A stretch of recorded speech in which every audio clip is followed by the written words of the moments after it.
Aê, boa noite, boa noite, boa noite, boa noite. Bem-vindo pessoal do EAD também. Hoje com uma oportunidade de ter pessoas presentes para a gente estar conversando sobre o nosso simulado. Da gente estar trocando ideias, estar conversando aí, usando o nosso simulado como um ponto de referência do diálogo, certo? Então, vamos ao nono simulado? Vem comigo.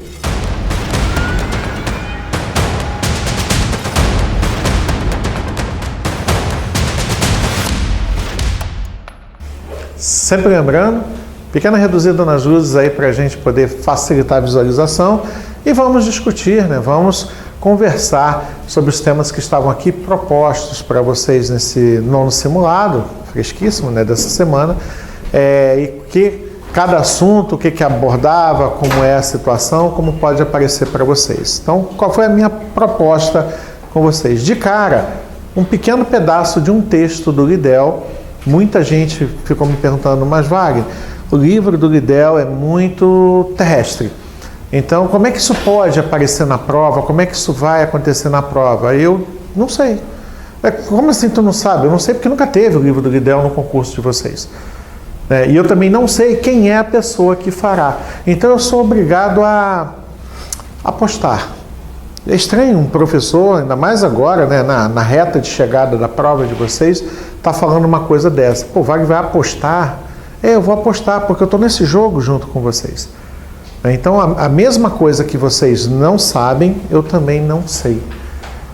Diferente da matéria de história, porque na altura que estamos, no nono simulado, tecnicamente o penúltimo, ou o antepenúltimo simulado aqui para vocês esse ano, vocês já estão aí com toda a matéria disponibilizada para vocês, com todo o material disponibilizado para vocês. Então a dúvida não é de história, a dúvida é de como isso pode ser apresentado.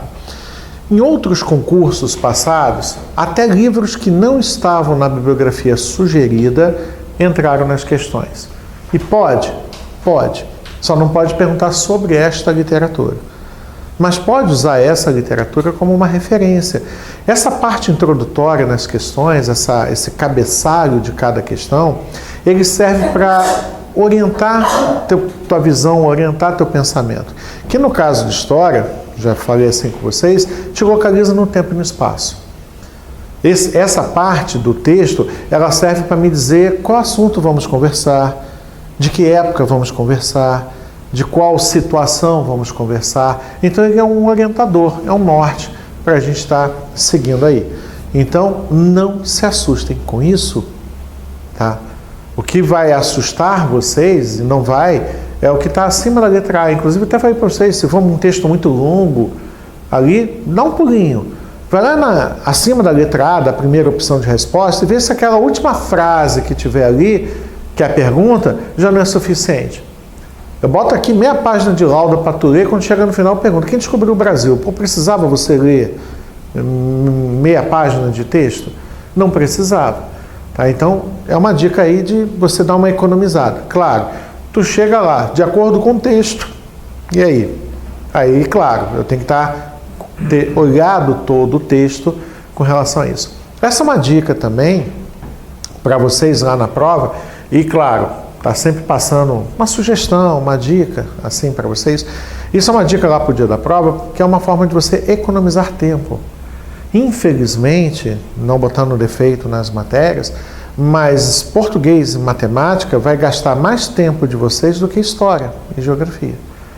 Porque em português, tu vai ler o texto, aí tu vai na questão, na linha tal, do parágrafo tal, de não sei o que, está escrito A.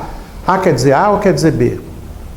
Aí você vai ter que voltar lá e ver direitinho. Claro que o tio Rafael te orienta como ler um texto, como marcá-lo, como já identificar, como se você estivesse colocando endereços, para que se você tiver que voltar nele, aquilo já esteja mais claro, já mais orientado ali em relação a isso.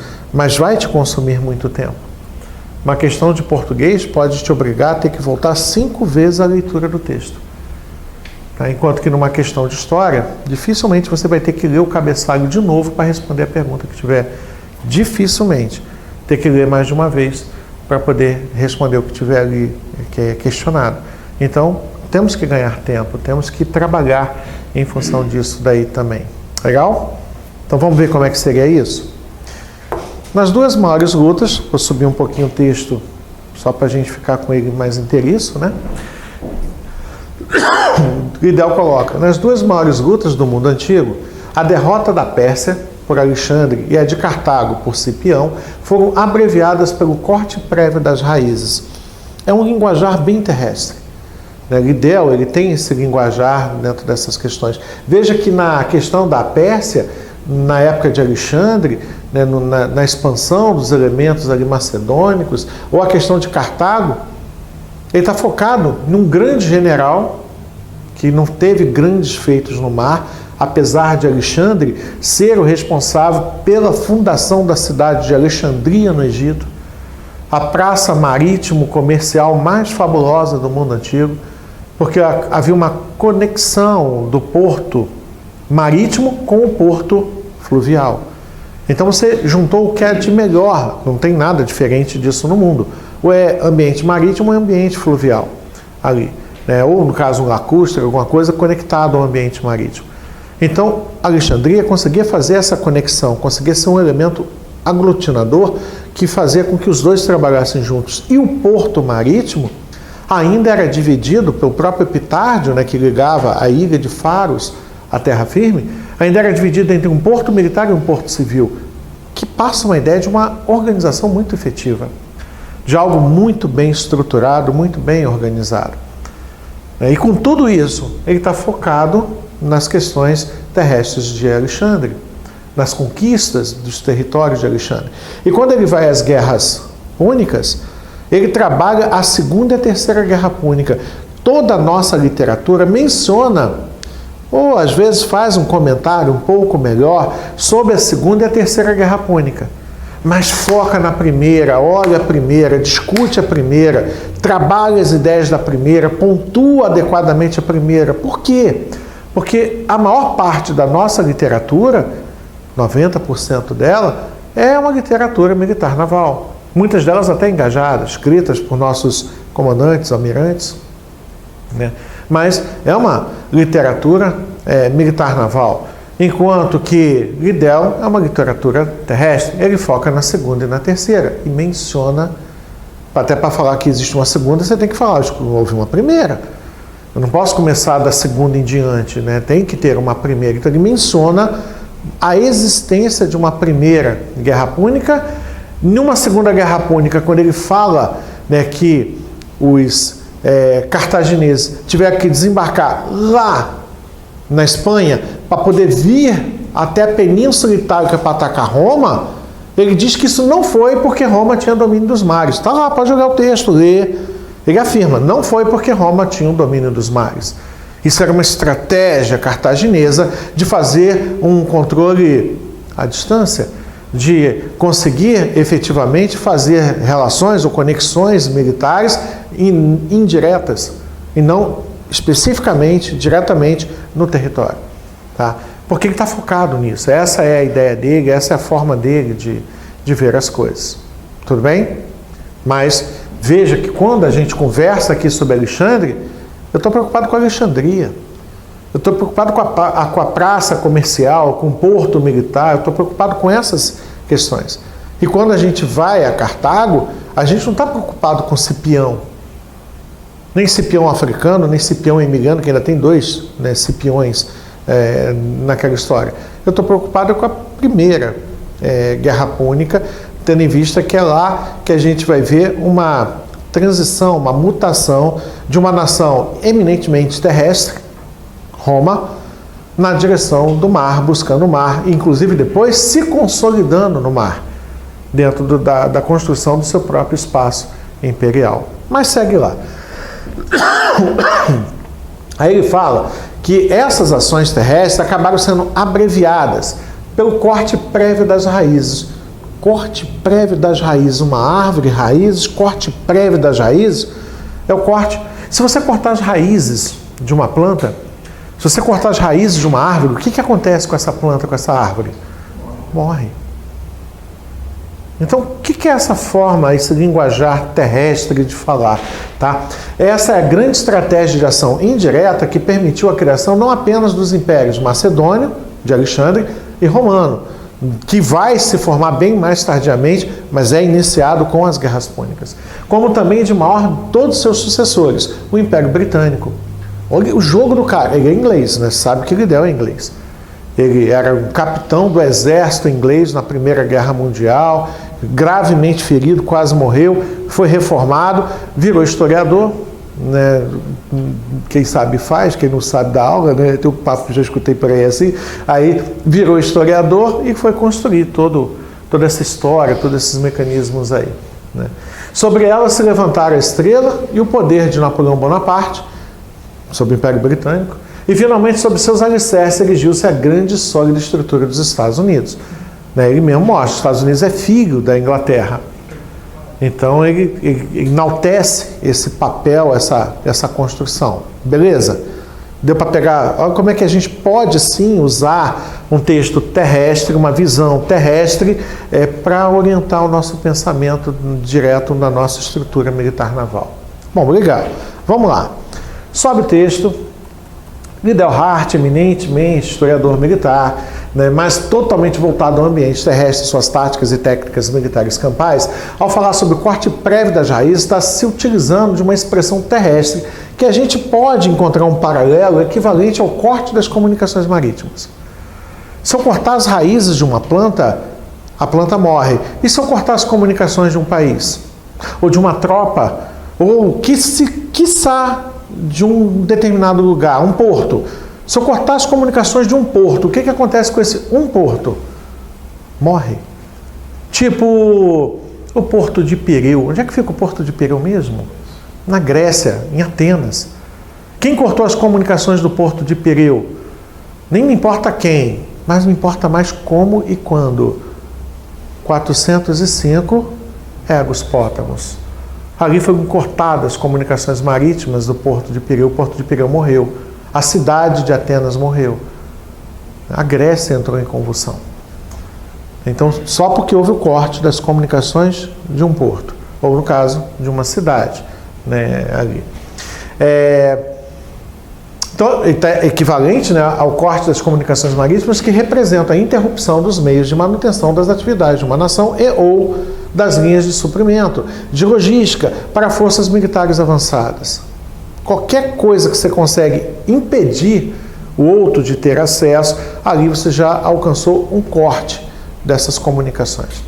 Qual expressão abaixo encontra-se mentirosamente mentirosa sobre as ações navais que cortaram linhas de abastecimento, levando ao recuo ou à derrota de outra nação? Olha, sinceramente, se você acertou essa questão, eu tiro o chapéu para você. Porque foi com muita maldade que eu construí ela. Foi, tá? Foi com muita maldade mesmo. Então, se você acertou, se você pensou desse jeito, eu tenho que tirar o chapéu para você.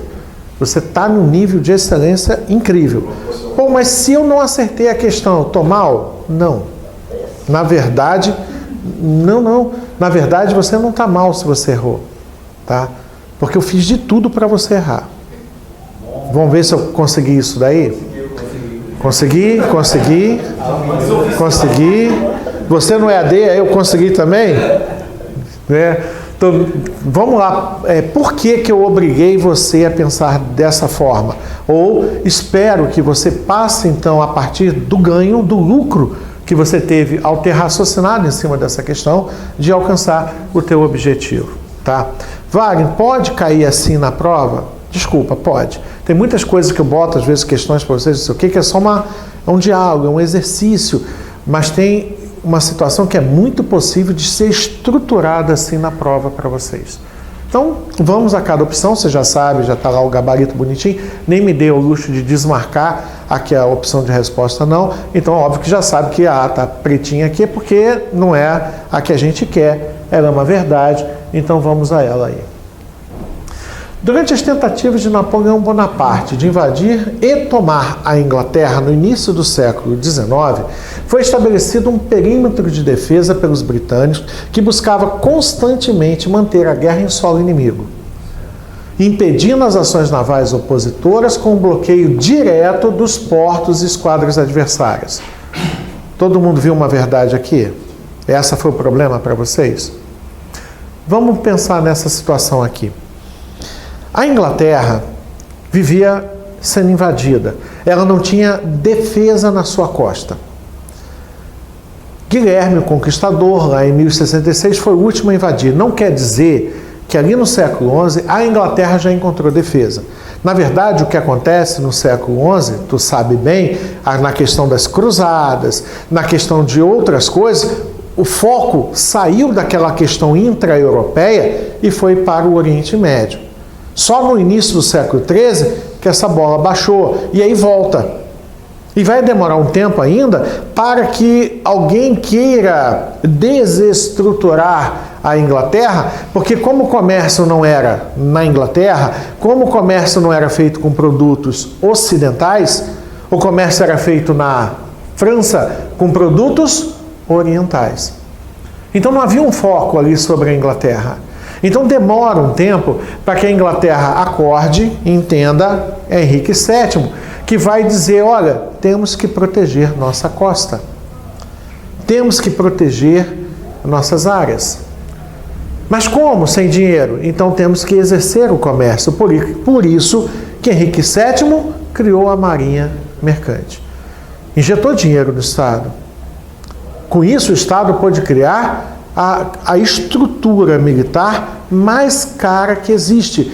Tão cara, tão difícil, que só a Inglaterra tinha. A gente já conversou nisso aqui em sala, nas turmas regulares, master. Eu já conversei isso em sala com vocês. Só a Inglaterra tinha uma marinha exclusivamente de guerra. Tá? Portugal não tinha, Espanha não tinha, França não tinha, Holanda não tinha. Isso daquelas 5 iniciais que a gente conversa. Só a Inglaterra tinha. Quando a Inglaterra criou sua marinha de guerra, ela pôde proteger a sua costa. Show de bola. Então, naquele momento, a Inglaterra passou a ter defesa de sua costa. Mais à frente, as coisas evoluíram do ponto de vista militar. A Inglaterra investiu até, tu vai lembrar do Graça Dieu, do Mary Rose, tu vai lembrar desses navios que foram evoluções de sua época, a ter portinholas, a levar canhões que estavam lá em cima para baixo, descendo o peso, aumentando a estabilidade do navio e permitindo canhões de maior calibre, de maior peso, ali na estrutura, ali no uso, ali pelo navio. E foram brilhantes esses navios. Quando isso aconteceu, e a gente consegue trazer um ícone à tona, que é a Invencível Armada de 1588, a defesa inglesa saiu da sua costa e avançou. Avançou sobre o quê? Sobre o mar. E a defesa que ficava na costa veio para o mar. A Inglaterra está feliz, porque agora o problema está lá no mar. Não está aqui na minha casa, não está aqui no meu quintal, não está aqui nos meus rios, nas minhas enseadas, baías, não está no meu território. Menos problemas para mim, não é assim? Mas a guerra evoluiu, os canhões aumentaram, as coisas, de um modo geral, né, foram se desenvolvendo. E quando veio a época das guerras napoleônicas, a Inglaterra percebeu que a guerra tinha que estar onde? Lá no território opositor, lá no território do inimigo. É lá que eu quero destruir território, é lá que eu quero criar caos, é lá que eu quero matar gente, é lá que eu quero destruir pontes, fábricas, portos. É lá, não é aqui. Mas, Wagner, quando a guerra está no mar, né, a gente está perdendo, tudo mais, mas a gente também não está sendo destruído aqui dentro do meu território. Só que quanto mais perto a guerra ocorre do meu território base, maior é o meu risco. Quanto mais longe ocorre do meu território base, menor é o meu risco. Então, isso daqui é uma plena verdade, porque foi durante as guerras napoleônicas que a Inglaterra percebeu que tinha que fazer a guerra onde? Em Portugal, na França, na Espanha, na Dinamarca, na Holanda, na Noruega. A gente viu isso nos textos aqui. A batalha que aconteceu, a mais importante batalha das guerras napoleônicas, a batalha de Trafalgar. Lembra no mapa? Mostrei a vocês onde está Trafalgar. Na costa da Espanha, ao sul da Espanha. E aí Portugal é invadido, tropas inglesas estão dentro de Portugal. Napoleão Bonaparte tenta usar a esquadra dinamarquesa, o ataque ao porto de Oslo e as ações lá na região. A Inglaterra investe nos seus aliados continentais para que eles resistam à guerra contra a França, para que eles não alimentem a França. A guerra está lá, não está aqui. Daqui a pouco a gente retoma essa conversa, a gente retoma esse diálogo. Pode ser? Segunda opção, porque ela também estava certa. Né? No caso, a B foi para cá. A Guerra Civil Americana, que vai de 1861 a 1865, qualquer coisa que você achar que não bateu, fala aí. Viu as ações navais federalistas, federal norte ou sul? Norte ou sul, norte ou sul? Norte. Embaixo era confederado. Tá? Federado era o bom, o confederado era o ruim. Mas como assim vai? É porque o pessoal do norte queria uma federação, uma coisa mais unida. E o pessoal do sul queria uma confederação. Esse com na frente dá uma ideia de nem tão junto, mas não separado. Tá? É algo que está participativo, é algo que está concomitante, é algo que está conjunto, é algo que está... É esse com na frente, ele mostra que você tem união, mas separação. Um conjunto são coisas que estão juntas, mas não iguais, não únicas ali. Um conjunto, camisa e calça, né? Macacão, ninguém fala, tem um macacão ali, um conjuntinho, um macacão, ninguém fala isso. Por quê? Porque é uma peça única. Mas todo mundo pode falar de uma saia blusa ou de uma calça e blusa, de ser um conjunto. Beleza. Tudo bem? Deu para entender dessa forma? Tá? Então, quem são os que queriam estar juntos, mas separados ao mesmo tempo? O pessoal do sul. E o pessoal do norte, queria estar junto e misturado. Ué, então por que os Estados Unidos não é junto e misturado? Porque quando a guerra acabou, eles tiveram que entrar em equilíbrio. Tá? Então, para que o norte vencesse, ele teve que ceder algo para o sul. Senão o sul ia continuar em guerra. E aí os Estados Unidos se organizaram de uma forma aliada, intercolocada, interposicionada. Estados Unidos. E não um único país, vamos botar dessa forma. Né? Legal? Tá. Então, federalistas, nesse momento da prova, você não podia ter feito essa confusão. Você tinha que lembrar que eu estou falando do norte e não do sul. Realizarem um bloqueio às costas e estuários dos rios do sul. Então o norte bloqueou os rios e estuários do sul? Bloqueou. E ao bloquear, cortou as comunicações deles. Além de operações coordenadas nas bacias hidrográficas, como a do rio Mississippi. Ocupando o rio Mississippi, separando o pessoal do sul entre lado A, lado B, leste-oeste, lado e outro. Além de cortar do mundo exterior, cortou internamente eles, dificultou as comunicações, atrapalhou as comunicações. Impedindo as comunicações confederadas do sul.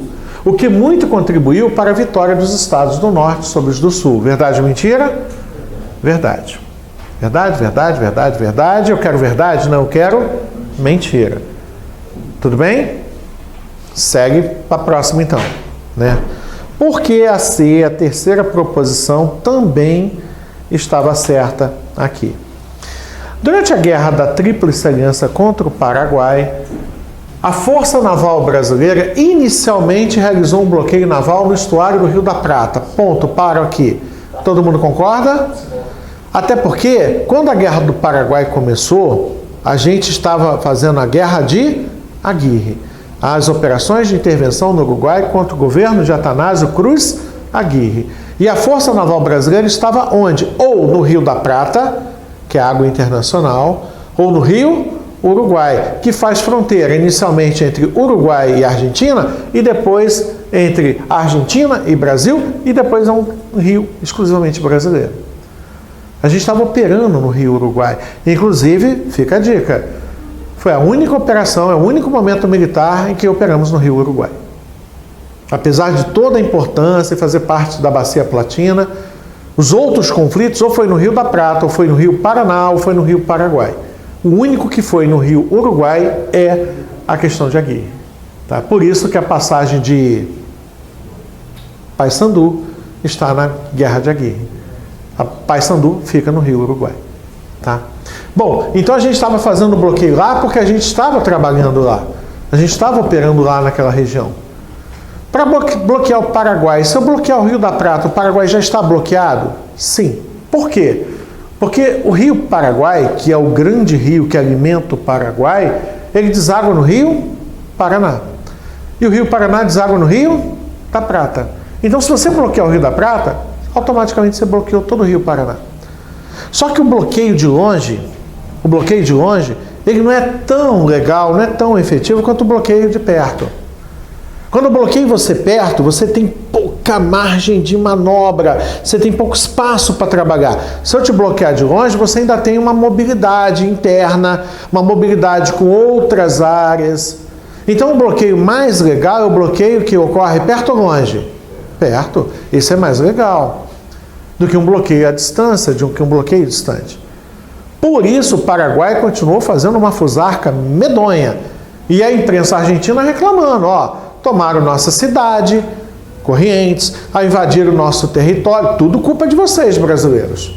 Essa guerra não começou por causa da gente, começou por causa de vocês. E a gente que está pagando o preço. Então, quando começaram a meter a boca, quando começaram a reclamar do Brasil, o que o almirante Tamandaré fez? Pegou o braço direito dele, o almirante Barroso, seu chefe de Estado maior, e mandou ele pegar navios, criar uma subdivisão, porque a segunda e a terceira divisão estavam sob as ordens de Secundino de Gomes Soro. Então ele pegou alguns navios para utilizá-los para pegar esse bloqueio que estava lá no Rio da Prata e subir o rio para fazer esse bloqueio onde? O mais perto possível do Paraguai. Mas qual é a área que estava mais conflitante naquele momento? Ou de maior brevidade, de urgência para a gente controlar? Era Corrientes. Por quê? Porque quando o Paraguai invadiu e tomou Corrientes, o Paraguai pôde atravessar o território argentino e invadir o Brasil lá, em Uruguaiana. Invadiu o Rio Grande do Sul, invadiu as áreas ao sul do Brasil. Então, se a gente tomasse Corrientes, se a gente fizesse um bloqueio naquela área ali de Corrientes, além de manter o bloqueio norte-sul, vamos botar dessa forma, do Paraguai com o mundo, a gente conseguia também cortar o Paraguai com o Brasil. Isso era legal. Era importante estar com o bloqueio ali. E aí o que Barroso fez? Ele subiu o rio e levou esse bloqueio mais para cima, rio acima, mais ao norte, ali na localidade de Corrientes. Não foi isso que aconteceu? Bom, inicialmente realizou um bloqueio naval no estuário do Rio da Prata, a fim de impedir o livre trânsito platino do Paraguai. Ponto. Show! Posteriormente, o almirante Barroso levou esse bloqueio para rio acima, para a localidade de Corrientes, em território argentino. Bateu? Bateu. A tentativa paraguaia de romper este bloqueio, de conseguir remover esse bloqueio para garantir a comunicação do Paraguai com a área sul do Brasil, não era nem para ter livre acesso ao mar. Não era nem para isso. Era para manter aquela atividade que o Paraguai já estava tendo no território brasileiro ao sul. Né? A tentativa paraguaia de romper esse bloqueio levou às ações que resultaram na Batalha Naval do Riachuelo, em 11 de junho de 1865. Bateu? Bateu, bateu, bateu. Tá lá. Vou saltar para Eco, que tu sabe que a resposta está na Delta. Vou saltar para Eco. E no fim vou fazer uma enquete com vocês, que vai muito me ajudar. A capacidade de manutenção de um grande aparato bélico projetado por Xerxes contra a Grécia em 480, lembrou? É a época da Batalha Naval de Salamina. Dependia da manutenção de suas comunicações marítimas, né? Oi? Não, eu saltei a Delta mesmo. Eu saltei a Delta mesmo, é de propósito, é de propósito. Respira, cheira a flor, assopra a vela, vai. Isso, bom, relaxou? Vamos lá. Então, na época de Xerxes I, em 480 a.C., dependia da manutenção de suas comunicações marítimas. Eu não conheço operação militar que não dependa de comunicações, sejam elas quais forem. Todas dependem. Todas dependem. Tá? No entanto, e depende por quê? Lembra dos critérios que a gente observa, forças militares, marinha? Qual é o primeiro critério? Mobilidade. Segundo, permanência. Mas eu só serei capaz de permanecer com independência se eu tiver... Porque se eu depender dos recursos locais, a coisa pode dar ruim. É só lembrar de Napoleão na Rússia. É o maior exemplo que a gente tem para dar.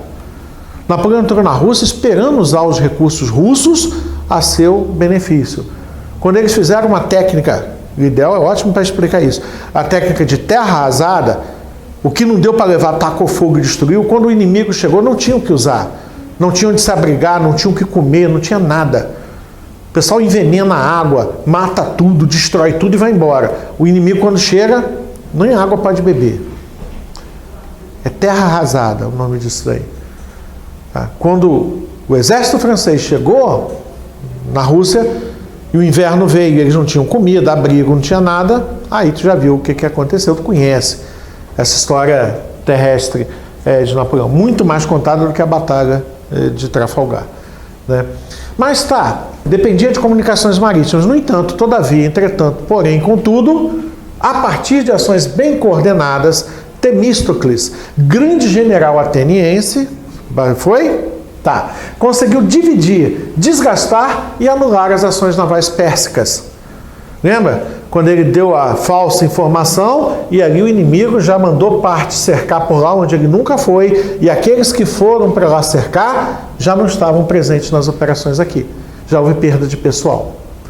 Então ele já dividiu. Depois ele conseguiu fazer o quê? Desgastar. Como? Obrigando o pessoal a remar uma noite inteira atrás do inimigo para conquistar o inimigo e tudo mais, só se desgastando, né? E anulou. Como? Enfiando todo mundo em uma área confinada. Não tinha mobilidade, não tinha capacidade de mobilidade. Anulou a capacidade operacional. Tirou os trunfos das mangas dos persas.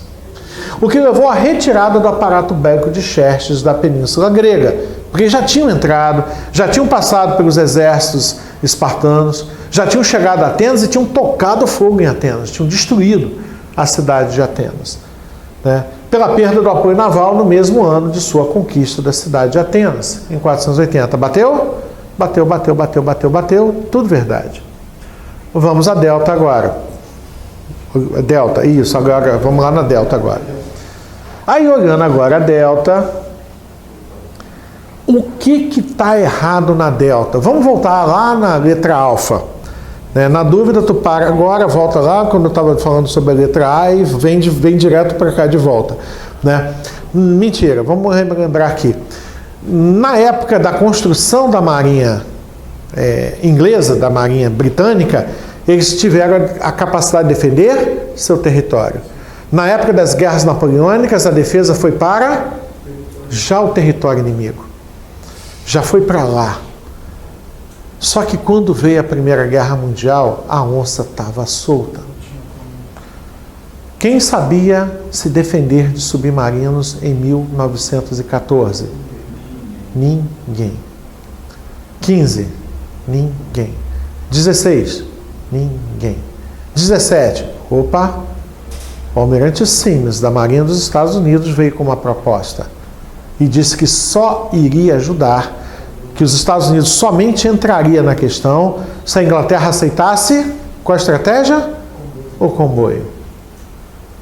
Aí é que veio uma resposta à questão submarina. Então em 14 ninguém, 15 ninguém, 16 ninguém.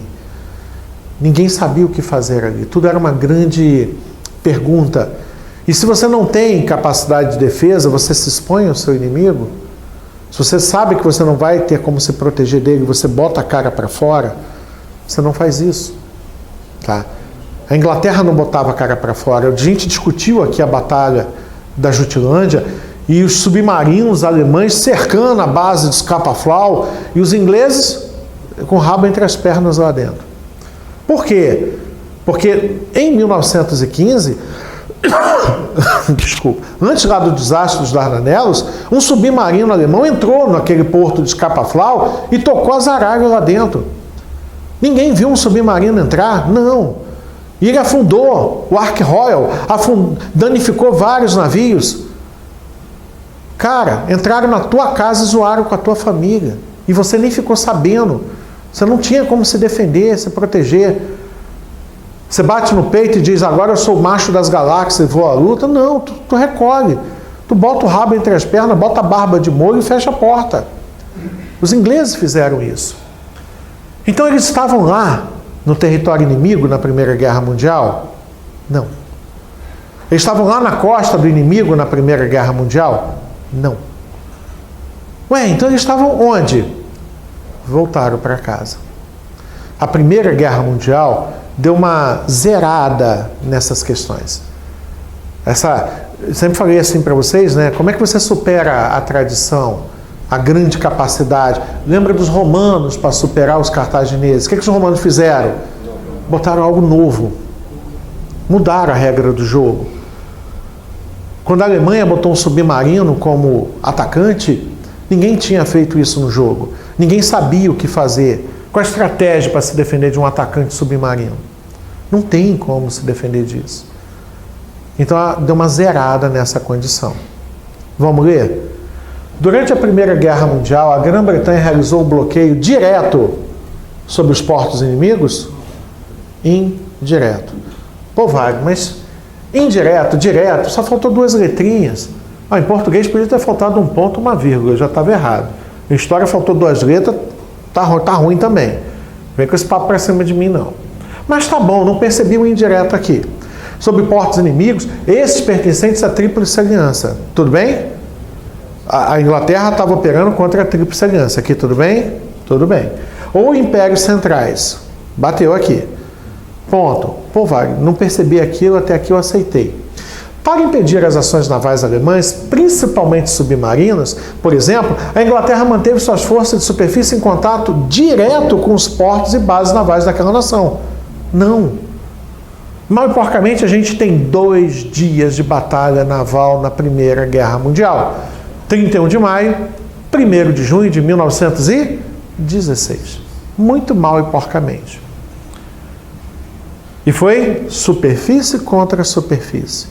Foi quando o canhão, que tinha perdido espaço nas ações navais no final do século XIX, recobrou seu espaço. Mas daqui a pouco perde de novo, tá, em relação a isso. Legal? Deu para ver agora essa situação? Agora é aquela enquete que eu te falei. Alguém marcou a A achando que a A estava errada? Não. B? Também não. A C? Também não. A Eco? Marcou a C? Marcou a A? Eu preciso saber por que você marcou a A. Porque pode ser uma dica para mim, para ver onde é que está a minha deficiência em passar essas informações a vocês. De fazer com que vocês não sejam mais enganados por ninguém. Por que você marcou a A? E depois eu quero saber por que tu marcou a C. Não vai fugir, não.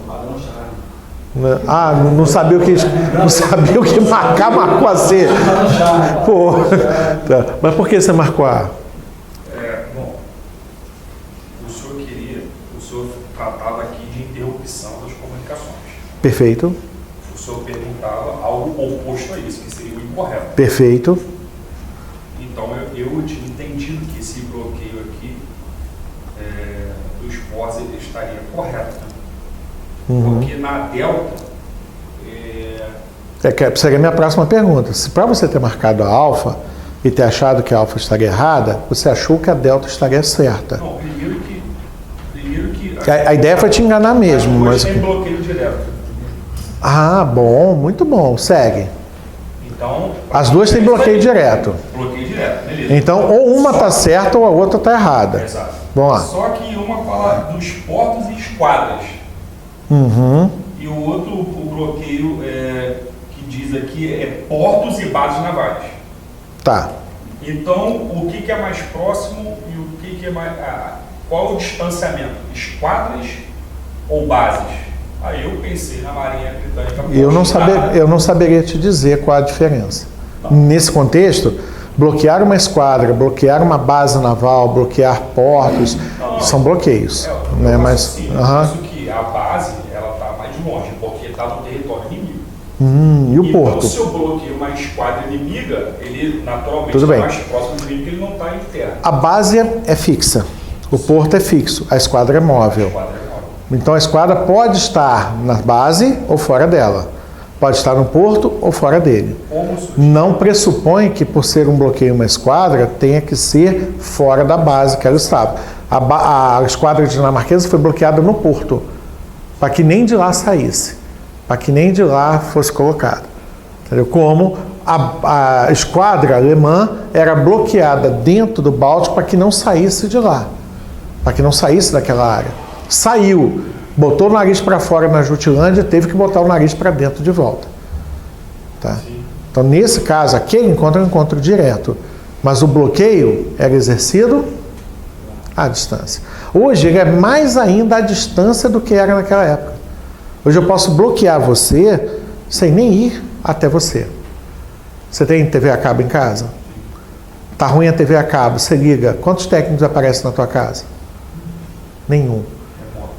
É tudo feito à distância. Do mesmo jeito que, se tu não pagar a tua conta de luz, a Light à distância corta a tua luz. Não precisa mandar mais alguém lá, cortar fio, desligar, nada não. Se tiver um aparelhinho moderno, ela mesmo já corta a tua luz de longe. Entendeu? É o sonho da SEDAI aqui no Rio de Janeiro fazer isso, né? Cortar a água dos outros à distância também. Quando não está conseguindo nem botar os hidrômetros no lugar, bota num dia, o pessoal rouba no outro, aí é um negócio sério. Então, para mim, concluindo, né? Esse não seria a Delta não seria o porto de comunicações, porque ela seria um bloqueio, vamos dizer assim... Então, eu alcancei meu objetivo contigo. Alcancei. Agora, me importa saber... A Inglaterra fazia uma guerra indireta. A guerra da Inglaterra é uma guerra indireta na Primeira Guerra Mundial. Na Primeira Guerra Mundial, perfeito. Que é o fato aí. Aí isso gerou uma confusão maior. Mas agora vem a pergunta de $1 milhão. Tá entendido? Será que o concurso agora te enrola desse jeito? Com essas questões. E olha que eu botei coisa aqui de 500 a.C. até... Qual foi o último aqui? O de 1915, né? 1916 depois de Cristo. Mas, brincando aqui, a gente transitou 2.000 anos aqui de fatos históricos aqui, discutindo elementos distanciados aí 2.000 anos. Mas tranquilo agora? Na verdade, eu acho muito confusa essa questão, professor. Mas ela não veio para... Ela veio para explicar justamente em cima da confusão. A verdade é essa mesmo, a intenção foi essa. Não foi de facilitar a vida de ninguém. Essa questão eu achava... Aqui é para você ver o indireto, aqui está faltando 2 letrinhas. É para tu enxergar a falta de 2 letrinhas aqui. Aí se você tivesse enxergado que aqui faltou 2 letrinhas, você ia ver que tudo está errado. Porque eu já falei com vocês, se tiver uma palavra errada, toda a expressão está errada. E aí quando você, independente de como a pergunta foi feita, a dica minha para vocês é, perguntou o falso, o incorreto, o errado, a exceção, você procura uma mentira. E aí o teu cérebro te ajuda a procurar. Né? Então, isso é cognitivo para a gente. Se você ficar, não quero uma mentira, isso é mentira. Pronto. Se isso aqui é mentira, só se tiver 2 mentiras aqui, aí vai ter 2 respostas. Mas uma está aqui. E não tinha. Tinha 4 verdades e uma mentira. Então essa que era a resposta para a gente em função disso. Beleza? Pensa assim lá na hora da prova. Eu quero uma mentira. E onde tiver a mentira, está a resposta. Se vier perguntando o incorreto, falso, exceto, que às vezes vem toda uma expressão. X, Y, Z, exceto, aí você vai procurar a exceção, o erro, a falha, o que está fora do padrão ali no meio. Legal? E tu? Por que tu marcou a C? O que a C te deu o cara de estar errada? Eu me colocaria no tronco, mas eu já tinha até falado. Uma que, tipo, a questão é longa, eu percebi isso. Só que eu percebi não espere que ninguém facilite tua vida no dia da prova. Em português, como o senhor bem lembrou, né? A gente tem que ter essa malícia de ir no comandamento da questão antes de ler o texto. Aí eu cometi essa falha, logo de cara. Aí depois eu quis interpretar, achando que era uma pegadinha, esse aqui, ó, levando a um recuo Lá em cima, lá no comandamento. Aí tem tá. A ação levando ao recuo. A derrota ou ao recuo, a perda. Mas o Paraguai não recuou, ele tentou romper o bloqueio. Deve ter alguma coisa que eu não... Aí, Gostei da palavra que você usou, porque é que a gente tem que usar mesmo. O Paraguai tentou o bloqueio. O que significa o tentou? Ele não bloqueou. Quem bloqueou foi o Brasil. Então, se o Paraguai tentou, o Paraguai falhou. Pois é. Aí eu tentei interpretar isso, aí fui mal. Beleza. E não conseguiu ver essa condição aqui na Delta? Tá bom. E alguém mais quer discutir alguma outra situação? Não? Realmente essa daqui ela nem era a primeira do que você posta no simulado, mas eu fiz questão. Não, vai ser essa aqui logo, que é para desestabilizar o indivíduo e começar a chorar no meio do simulado, pegar as coisas dele e ir embora. Mentira, claro que eu não queria dar disso não. Fala. Só um adendo sobre o submarino na Primeira Guerra Mundial. Certo. Na Guerra dos Estados Unidos... Enquanto isso, eu tomo um gole d'água. Na Guerra de Independência dos Estados Unidos... Independência não, na Guerra Civil... Certo. Houve o uso de minas aquáticas. Não houve o uso de minas aquáticas como defesa de submarino? Não foi pensado nisso, ou foi tentado e não foi usado? Interessante. Deixa eu passar para o pessoal do EAD agora. Guerra Civil Americana, uso de minas, foram amplamente usadas. O exemplo que tem na bibliografia de vocês está na questão dos canais de acesso à Baía de Mobile, inclusive onde ocorre a Batalha de Hampton Roads, de ter sido minado ali, e o Comodoro Farragut, quando leva a esquadra, os primeiros navios a entrar bateram nessas minas, explodiram, e aí muita gente perdeu os navios, gente ferida, gente morrendo. Ele falou, agora lascou, vai todo mundo. E ele avançou com a esquadra sobre a Baía de Mobile. Então esse evento com Farragut é o que está mais marcado na bibliografia de vocês nessa questão das minas. Legal. Há uso de submarino na Guerra Civil Americana? Sim. Quantos? 1. Então a gente pensar, que foi a tua pergunta, não foi pensado o uso de minas para submarinos? Não. Porque você não pensa em criar um aparato, um meio de defesa quando você tem um agressor. Você pensa quando você tem várias agressões ou vários agressores. Aí você começa a precisar de criar um sistema de proteção, de inovar também em função disso. Tá? E o Hurley, que é o submarino, ele não passou da primeira operação dele. Então sim, o Hurley o pessoal foi por baixo d'água, botou uma carga explosiva no Housatonic, que explodiu e afundou o Housatonic, e pouco depois o submarino também se perdeu. Depois, quando acharam os restos do equipamento, aí viu que ele não sofreu nenhum abalo, que na verdade foi um erro. Mergulhou demais, a pressão do lado de fora ficou excessiva, o pessoal dentro não conseguiu voltar à tona, morreram sem ar.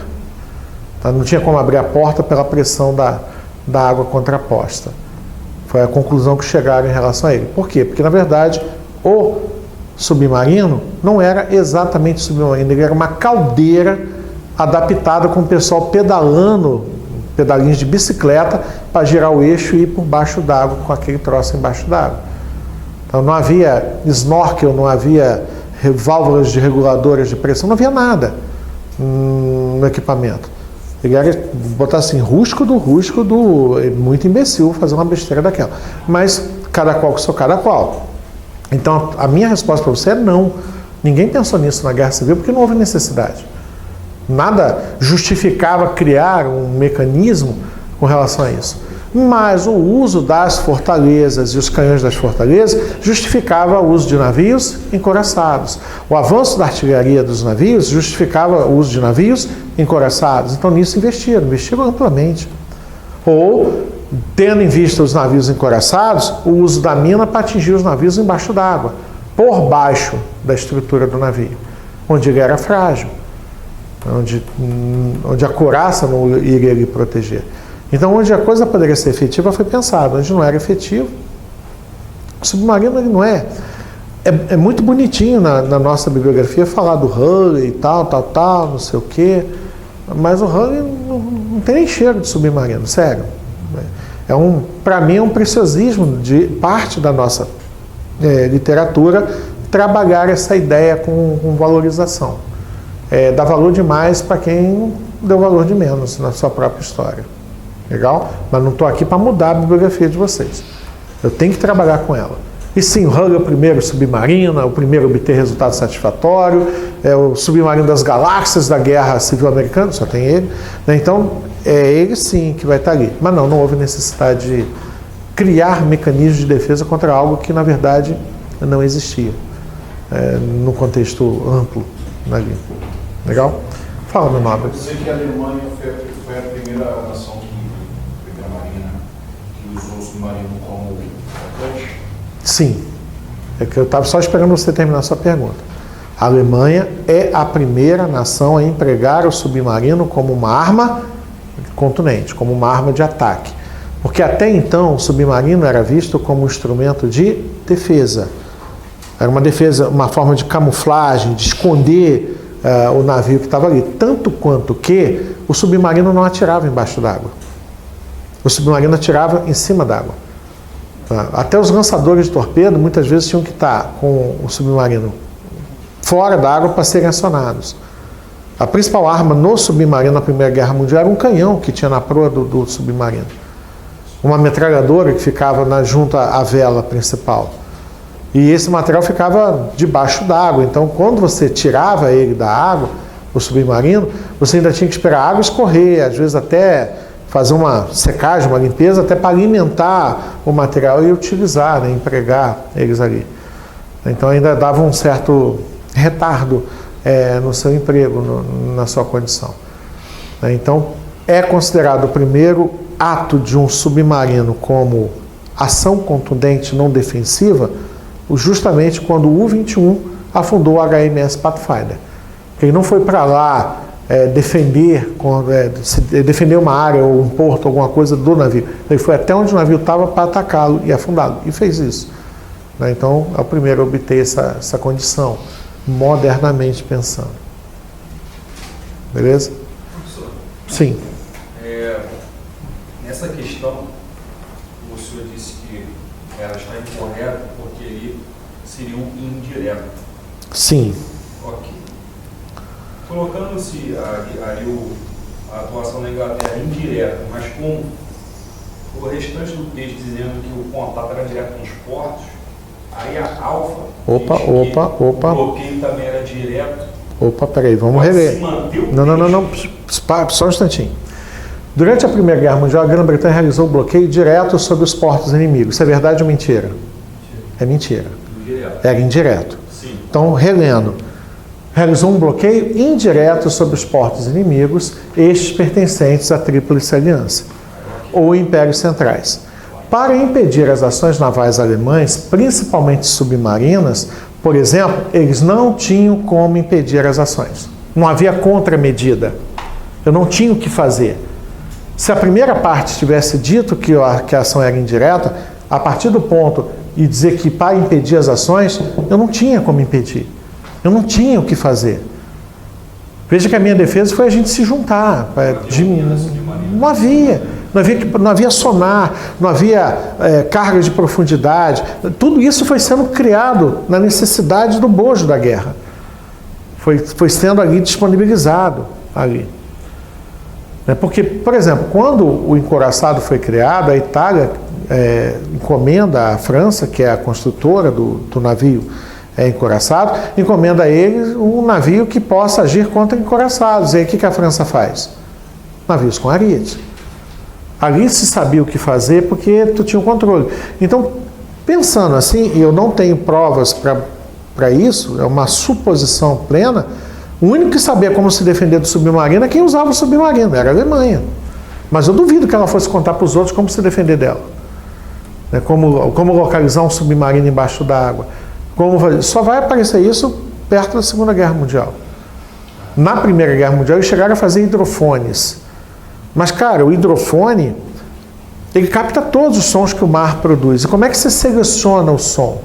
Não sei se tem alguém agora submarinista me assistindo ou algum daqui mas hoje em dia, num sonar no submarino, você tem 500 contatos de som, o cara consegue isolar um. E naquele isolamento ele consegue identificar aquela onda sonora, se é um animal, que animal que é, se é um navio. Ele sabe até a marca do motor do navio. Porque ele sabe que o motor, vou chutar a marca aí, Caterpillar, num navio do tipo XYZ, emite uma vibração do casco, do som do motor e tudo mais do tipo A. Mas o meu motor Caterpillar num navio do tipo C já faz um outro tipo de som. Então ele já sabe por aquilo dali. Hoje, com toda a tecnologia que a gente tem. Mas na época, o cara ia ter que estar com fone ali, com os deuses da acústica junto com ele, para conseguir identificar que pomba de barulho era aquele que ele estava ouvindo ali no meio. Então, realmente, só perto da Segunda Guerra Mundial, alguns seres humanos diferenciados, com uma audição que, abençoada por Deus, conseguia definir até o som de um torpedo sendo lançado. Ele sabia, esse som é de um torpedo que está aumentando, está se aproximando. Pelo som, cara. O cara entender isso daí. Para mim é papo de doido, porque eu sei que é verdade. Porque eu não sou capaz de fazer isso. Né? Então, na segunda parte aqui, já teria se ferrado em relação a isso. Legal? Aí lá na A, se quiser eu desço, mas lá na A está dizendo que naquela época era a distância. Naquela época a Inglaterra estava lá, em Portugal, na costa da Espanha, na costa da França, na costa da Dinamarca, bloqueando portos, bases ou esquadras nesses portos e bases lá, impedindo que eles chegassem perto da Inglaterra. Nem no mar podia estar. Não conseguia, ninguém conseguia. Ninguém conseguia. Quando a Segunda Guerra Mundial começou, só a Inglaterra sabia o que fazer contra submarinos. Por isso que ingleses foram nos Estados Unidos, lá na base de Key West, ensinar os Estados Unidos a fazer operações antissubmarinas. E aí os Estados Unidos passou o material para a gente e ensinou a gente o que fazer. Foi assim que a coisa se espalhou. Porque ninguém sabia o que fazer, nem quando chegou a Segunda Guerra Mundial era um conhecimento amplo ali. Tá? Na Primeira Guerra Mundial era um conhecimento amplo. Sou capaz até de afirmar, sem provas, que nem a Alemanha sabia o que fazer se alguém tivesse feito isso contra ela. Legal? Bacana nessa primeira? Não foi para facilitar a vida de ninguém. Né? Bom, segue? Segue para 2, né? O Brasil é fruto do processo expansionista comercial marítimo europeu do século XV. Inicialmente, um ponto de referência fazendo parte das conquistas, das glórias obtidas pelo Reino de Portugal em comparação com as demais nações europeias, que ou não estavam habilitados a realizar os grandes feitos marítimos que os lusitanos construíram ao longo daquele século, ou estavam presas às amarras do feudalismo. Marque abaixo um evento correto sobre fatos relacionados com as grandes navegações. Eu quero algo sobre as grandes navegações, beleza? Vamos lá então. Letra A, não era. Então vamos corrigir a A, porque no caso a A está errada. Espanha, e aí você diz onde é que está o erro. Eu vou lendo, você para, beleza? Espanha, segunda nação a se lançar as grandes navegações, tinha como forte parceira comercial marítima a Holanda. Não, por que não? Alguém discordou de mim aqui na fala, então por que não? Na verdade, a Holanda... Na esteira dela. Na esteira. A Holanda não era parceira, era concorrente. Quando? Segunda nação, blá blá blá, tinha como forte parceira comercial marítima a Holanda. Sim. A Holanda era parceira comercial de quem? Todo mundo. Todo mundo. Todo mundo. O que a Espanha tentou tirar da Holanda quando se tornaram inimigas? O acesso aos mercados, portos e produtos de áreas espanholas. Então, até aquele momento, eles eram parceiros. A parceria não é nem sempre pelo bem. Às vezes a parceria é por falta de opção, por imposição, mas é uma parceria. Tá? A parceria não é só quando... Você não tem um sócio só porque você gosta dele. Às vezes é necessário você fazer uma sociedade pela necessidade do comércio, da atividade, do progresso econômico. Não necessariamente porque você tem afinidade com a outra parte ali. Então, sim, Holanda era fortemente parceira comercial de Portugal, de Espanha, de todo mundo. Então, sim, está certo até aqui. Vou continuar. Para o controle do comércio das áreas espanholas no Mediterrâneo. Parei. Quais áreas comerciais espanholas no Mediterrâneo controladas pelos holandeses? Nenhuma. Nas grandes navegações, quem controlava o Mediterrâneo? As cidades marítimas italianas. Portugal, que foi a primeira a se lançar as grandes navegações, fez o que com o comércio mediterrâneo? Levou para o Atlântico. Levou para o Atlântico. Tá? Então, nesse ponto, aqui estava o erro. Com o advento do protestantismo, atritos entre Madrid e Amsterdã geraram graves desentendimentos. Só nessa segunda parte até a vírgula, tudo bem? É uma verdade isso? Levando a 80 anos de guerra entre as duas nações e encerrando a parceria comercial. A guerra dos 80 anos encerrou essa parceria comercial? Sim. É por causa da guerra de independência, é isso que você tinha que lembrar, que a guerra dos 80 anos é a guerra de independência de Holanda. E quando a Holanda gritou a independência de Espanha, ali houve a ruptura. Não que os dois estavam amigos, mas a Holanda estava subordinada à Espanha. Com a guerra de independência, houve a ruptura. E aí acabou a parceria comercial. Beleza? Tranquilo? Enxergaram isso? Eu diria que essa aqui estava média, não estava difícil não. Vou pular bravo, tu já sabe por quê. Vou para a charge agora, tá? Vou para a charge agora, tudo bem? Está autorizado. Vamos pular uma questão aqui. Vai que não autoriza. Sem marinhas próprias, Inglaterra e França... Vocês não escutaram, vocês estavam distraídos, né? Sem marinhas próprias, Inglaterra e França... Parei? Não preciso continuar lendo, não? Por causa da Inglaterra ou da França?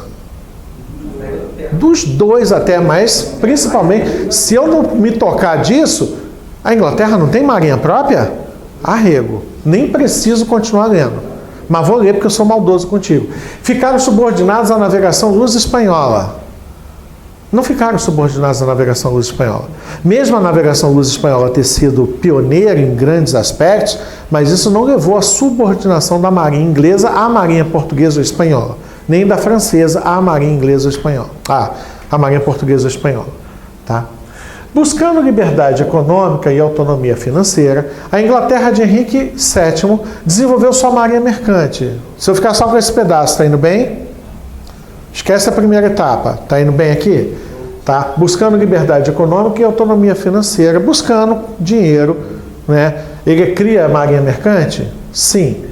Ao mesmo tempo em que a França de Francisco I optou por desenvolver sua marinha de guerra. Oi? Francisco I não foi aquele primeiro a questionar o tratado entre portugueses e espanhóis, e queria o testamento de Adão? Isso está lá no começo do século XVI. Né? Optou por desenvolver essa marinha de guerra nas mãos do cardeal Richelieu. Mas o cardeal Richelieu não está no século XVII? Então não dá. Tem 100 anos aqui separando os dois candangos. Não rola. Um está do lado do outro com 100 anos de diferença aqui. Tá? Cada uma teve um processo diferenciado para se lançar as grandes navegações. Agora não sei nem de quem ele está falando mais. Porque eu já me perdi no meio aqui de tanta coisa errada que quando ele diz que cada uma tinha, cada uma quem? Cada uma qual? É Inglaterra? É a França? É Portugal? É Espanha? É Holanda? É quem que está aqui? Né? Não, já estava errado lá, já no começo, então realmente o resto já tinha ido para o vinagre. Tudo bem? Delta? Delta. A fim de expandir seus interesses, subindo aqui só para ficar mais fácil, a fim de expandir seus interesses comerciais, Espanha aproveitou o declínio das cidades marítimas italianas, pode ser, provocado pela transferência das rotas comerciais do Mediterrâneo para o Atlântico, pode ser, tornando grande parte da Península Itálica tributária para os cofres de Madrid, Espanha enriqueceu perante as demais nações europeias no século XV? Não. Tá de sacanagem, Wagner, que isso aqui tá errado só o século. Não foi nos 1400? Cara, a Espanha começou em 1492, desculpa. Mas se você disser que em 8 anos ela conseguiu fazer isso tudo que está aqui, não. Isso foi no século XVI.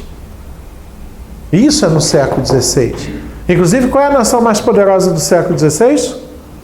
Espanha. Não foi no XV. Nem Portugal fez isso no XV. E Portugal começou 50 anos antes de...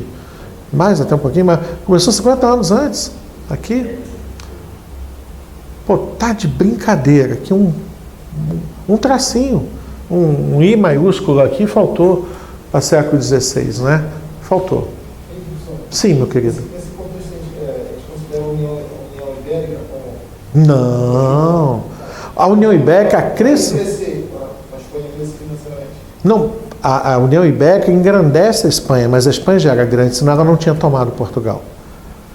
Eu não posso dizer que a União Ibérica trouxe o engrandecimento da Espanha, porque a Espanha já dominou antes. A União Ibérica é fruto da dominação. E só dominou porque já era maior do que Portugal, já estava mais imponente do que Portugal. Claro que acrescenta, né? Mas não é o... seria uma expansão, um desenvolvimento, um up, né? Teria dado um plus aqui, algo a mais, mas não sendo a razão de. Os territórios portugueses foram também participaram do comércio de Portugal e Espanha. Sim, o que pertencia a Portugal passou a ser controlado por Espanha. Cuidado, não passa a pertencer à Espanha. É o mesmo rei que era rei dos dois reinos. Igual hoje a gente tem um almirante que é diretor da DGN, né, da Diretoria Geral de Navegação, e é também o CON, né? Ele é o mesmo almirante de dois órgãos setoriais da Marinha.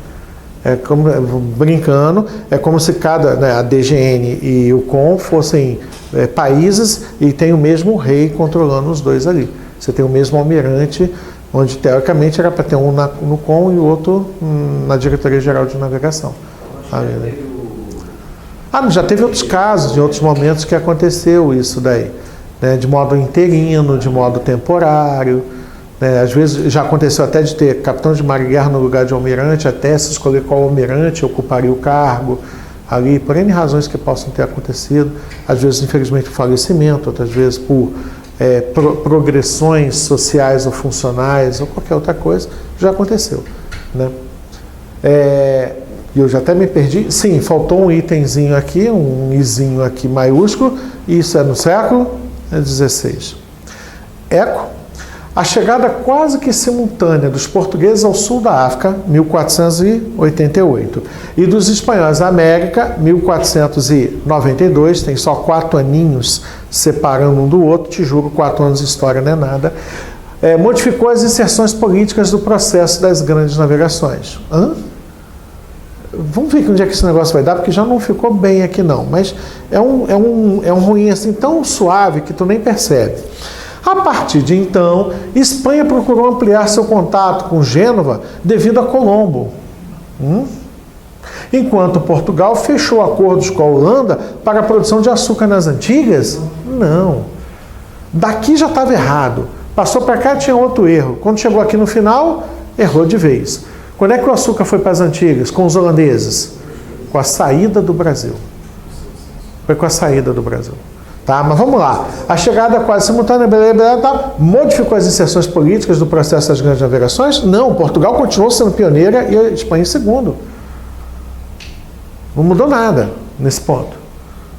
Portugal indo para o Oriente, Espanha foi para o Ocidente. Mudou nada. Então, nada mudou nesse contexto aqui. Mas nada mudou, é um detalhe tão pequeno que pode passar despercebido. Ponto. A partir de então, a Espanha procurou ampliar seu contato? Pode ser que sim. Com Gênova, por causa de Colombo? Não. Gênova está no norte da Itália. No século XVI, estamos no século XV, no século XVI, a Espanha vai dominar qual parte da Itália? Sul, não norte. Não é Gênova e Veneza. Ela vai dominar o sul, a região napolitana, o reino de Nápoles, a parte sul da Itália. Se tu pegar a Itália e dividir em 3 pedaços, mais ou menos, o terço mais ao sul é a região napolitana. É do antigo reino de Nápoles ali. Tá? Então não. Né? E claro, quando chegou aqui, meteu o açúcar nas antigas, não tem nada a ver uma situação com a outra. Legal? E por que era a Charlie, né? A Bravo, perdão. Por que era Bravo? Foi a bordo de pequenas e ágeis embarcações que Portugal conquistou os mares do norte da África até o noroeste da Índia. Você conseguiu perceber isso? Que pequenas e ágeis embarcações são essas? Qual é a pequena e ágil embarcação portuguesa? Caravelas? As caravelas no norte da África? Sim. Ao sul da África?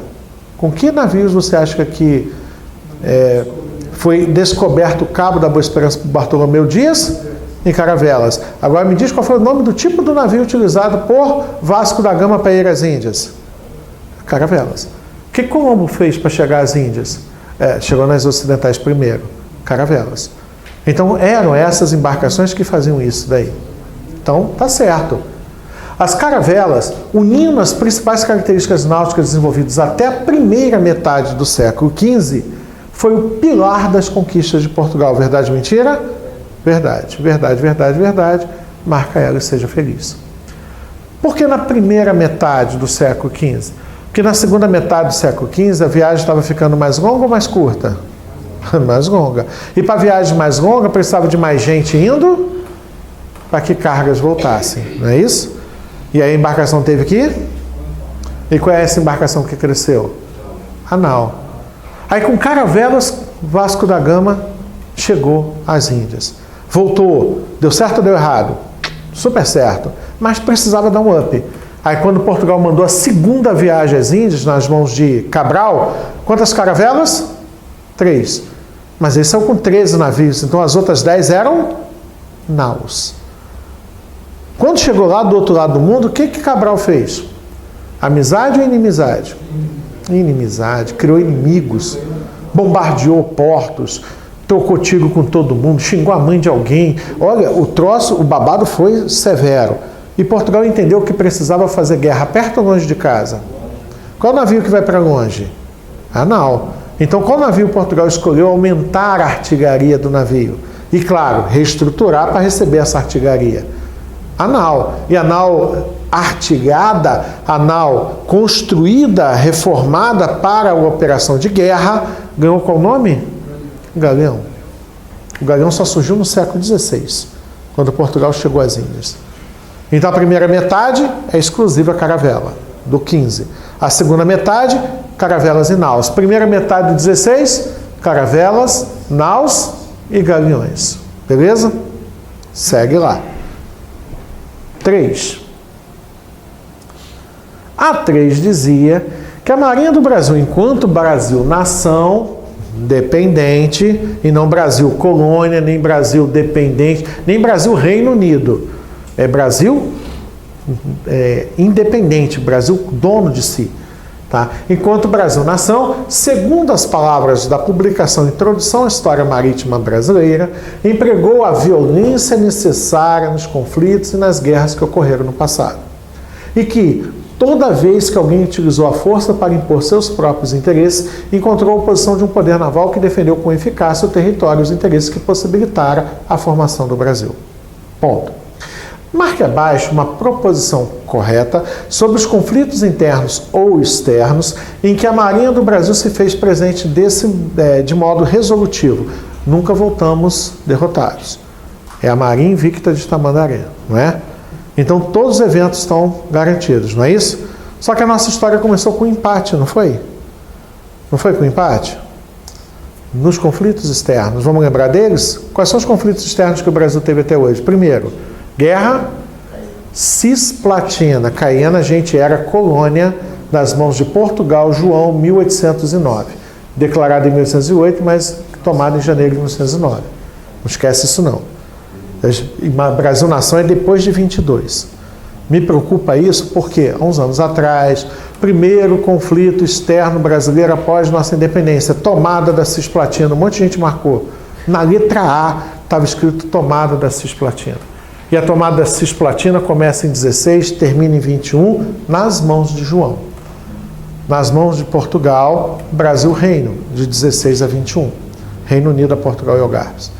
Então não era de um Brasil independente. Legal? Então vamos lá. Primeiro evento internacional desse Brasil independente, Guerra da Cisplatina, 1825, 1828. Próximo conflito externo brasileiro, Guerra contra Oribe Rosas, 1851, 1852. Próximo conflito, depende do meu ponto de vista, 1864-65, Uruguai, guerra contra Aguirre.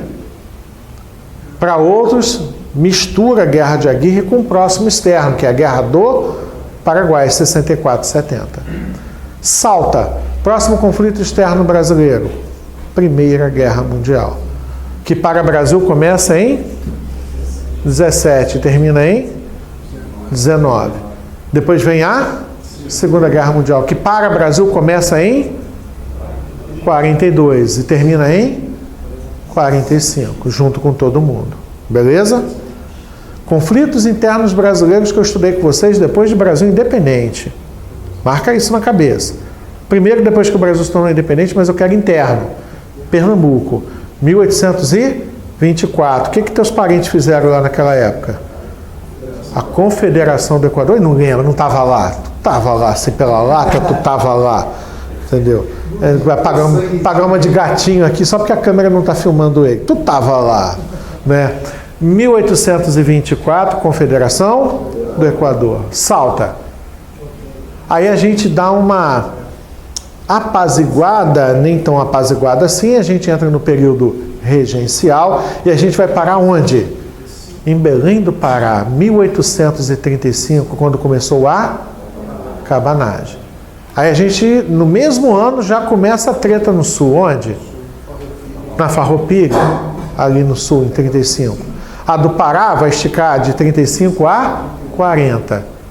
A 40. A da Farroupilha vai esticar de 35 a 45, a mais longa, blá, blá, blá. Né? As coisas andaram ali e tal, até que a baianada resolveu botar as unhas para fora. E aí, teus parentes lá na Bahia fizeram o quê? Ele nega que é baiano. Né? Ele nega que é baiano. Sei de nada disso daí. É a Sabinada lá em Salvador. Começou em 37, já acabou em 38, que baiano não vai muito longe, né? Não batalha tanto assim. Cansou logo, para logo com isso. Não durou muito não. Né? Depois da prova que vai ter de baiano pegando meu pescoço aqui. Né? Tudo bem, foi de 37 a 38, ninguém esquece mais. Foi de 37 a 38, rapidinho ali. Mas em 38 já começou outra treta. Onde? Olha, a balaiada lá em São Luís do Maranhão, que esticou até 41 ali nos seus eventos. Beleza? Tá? E aí, passou o período regencial, a gente vai cair lá no Segundo Império, lá onde? Em Pernambuco, a gente volta em Pernambuco. E a gente vai ter o que em Pernambuco? Em 48, a praieira. Lembra da Rua da Praia, Praia da Boa Viagem, né? O cara canta lá na musiquinha dele lá, né? Na Praia da Boa Viagem. Aí a gente tem a praieira em 48. Legal? Essas são as internas. Porque a próxima treta interna que a gente vai ter é a Marinha detonando a capital, se detonando o mundo, acabando com os megazords, com todo mundo ali. Quando? 91, 93, mas aí é República. Aí são os problemas da República, não são os problemas do nosso período imperial. Mas não deixam de ser tretas internas, né? Que a gente vai ter ali. Depois dessas tretas de 91, 93, qual é a próxima treta? É a Marujada reclamando, 1910, a revolta da Chibata, né? A da Marinha da Gola, começada em novembro, o dos fuzileiros navais em dezembro. Por quê? Os fuzileiros viram e falaram, quero também. Aí a gente não sabe até hoje, vocês queriam a chicotada ou queriam os benefícios. A gente só ficou falando, quero também. Até hoje essa dúvida paira no ar. Aí, agora eu vou também ser perseguido pelos fuzileiros. Né? Mas estavam lá eles reclamando, a deles começou em dezembro, a nossa da Gola foi em novembro. Aí, o pessoal falou assim, a licença no fim do ano. Aí o pessoal falou, naval não vai ter licença. Aí começou a confusão toda. Nossa Senhora. Mas passou aqueles anos 10 ali, aí vem outros eventos, aí a gente passa por momentos certamente conturbados, mas a coisa não é tão focada como é em outros momentos. Tipo, durante o período dos governos militares, aqui de 64 a 88, a gente teve vários outros problemas também, inclusive de problemas, às vezes, do Exército com a Aeronáutica, da Aeronáutica com a Marinha, várias outras coisas, mas não entra no contexto do material de vocês. Legal? Deu para lembrar assim? Tá? Segue lá, então. Ih, segue lá nada. Nem falei da questão. Para, volta. Volta aqui. Vamos lá. Então, não, só li o enunciado e estou me sentindo aqui já. Durante a cabanagem no Maranhão, vai dizendo até onde é que eu tenho que parar. Durante a cabanagem no Maranhão,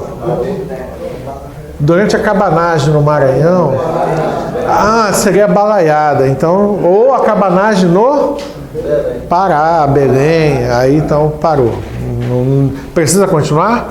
É claro que não. A Alemanha mandou seus submarinos afundarem os navios mercantes brasileiros porque não queria que o Brasil, desde o início da Primeira Guerra Mundial, continuasse a fornecer matérias-primas para a Tríplice Aliança. Verdade ou mentira?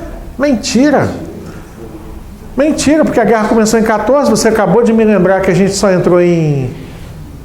Primeira Guerra Mundial, a gente só entrou em 17, então não foi desde o início da Primeira Guerra. Não foi. A Alemanha atacou a gente em 1917, já tinha passado 14, 15, 16, começou a atacar a gente em fevereiro de 17. Dessa vez eu não vou pular não, que senão alguém vai falar, estou sendo perseguido, isso aí já é bullying, né? Então vou olhar logo direto a C aqui, que é a que está certa. Entre os anos de 64 e 65, a Marinha do Brasil esteve atuando nas águas dos rios da Prata e Uruguai contra o governo de Atanásio Cruz Aguirre, do Partido Blanco Uruguaio. Legal? Foi. Nossa esquadra, sob o comando direto do almirante Tamandaré, realizou a intervenção naquele país a fim de obter ações favoráveis aos interesses brasileiros na Bacia Platina. Ponto? Ponto. Tá tudo certinho, redondinho aqui pra gente. Delta. A Guerra da Cisplatina, entre os anos de 25 a 28, continuo? Continuo. Contra o Uruguai, continuo? Nem era o Uruguai e nunca foi contra o Uruguai. Era por causa do território que depois passou a se chamar Uruguai.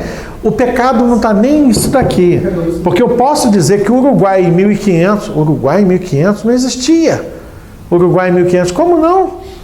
Eu posso falar de Brasil em 1500, tinha Brasil em 1500? Ah, mas o Brasil foi descoberto em 1500. Não, o Brasil não foi descoberto em 1500. Foi descoberto uma terra chamada de Ilha de Veracruz, aquele papo todo que a gente conversa. Mas qual o problema de dizer que era Brasil em 1500? Não é o pecado, não é aí que está.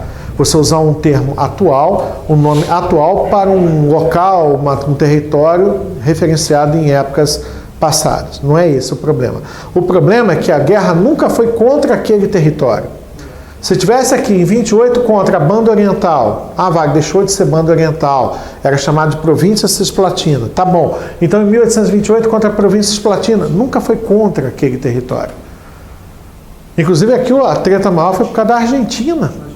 A Guerra da Cisplatina é uma guerra Brasil-Argentina por causa do Uruguai. E não no Uruguai ou contra o Uruguai. Aqui. Legal? Salta, eco. Deixa eu subir aqui para facilitar. Logo após a independência do Brasil, tem que ser algo perto de 1822, né, algumas províncias do norte se rebelaram buscando autonomia em relação ao Rio de Janeiro. É a Confederação do Equador. Tudo bem. A chamada Confederação do Equador teve como fator motivacional a intervenção do ministro José Bonifácio na administração do Porto de Recife. Teve um problema ali, Francisco Paz de Andrade, Francisco Paz Barreto, teve ali, né? Na época, controlado por Francisco Paz de Andrade? Não foi nada disso. Por que aconteceu a Confederação do Equador? Eles não aceitaram. Não aceitaram? A independência. Não, eles querem até também para eles. Não, então, eles não aceitaram. Eles não aceitaram a Constituição brasileira, que tinha quantos poderes? Não é nem a quantidade. Era qual poder que eles não queriam? O moderador. Porque o poder moderador, ele era o quê? Intervencionista de um modo... Ele intervinha em tudo. Controlava tudo. E aí eles querem um pouco de quê? Lembra que eu sempre falei que, na verdade, os problemas internos no Brasil, eles são justificáveis. O que os pernambucanos queriam em 1824? Também queriam em 48. Se tu for lá hoje, eles continuam querendo. O que eles querem lá? Liberdade, autonomia, poder tomar decisões, poder escolher o destino deles. Todo mundo quer isso. Mal faz 10, 11 anos de idade, hoje em dia já está querendo isso daí, né? Nem precisa. Antigamente era com 14, 15, 16 anos. Agora já com 10 anos já quer independência, quer autonomia, quer tudo. Não dá aqui. Beleza, então? A Charlie estava tranquila em relação a isso? Segue, então. 4. Na Europa, onde as estradas eram boas. Quando as estradas são boas, você não precisa criar novos caminhos. Quando a terra é boa, você não precisa procurar o mar. Não é isso? Onde as estradas não eram boas?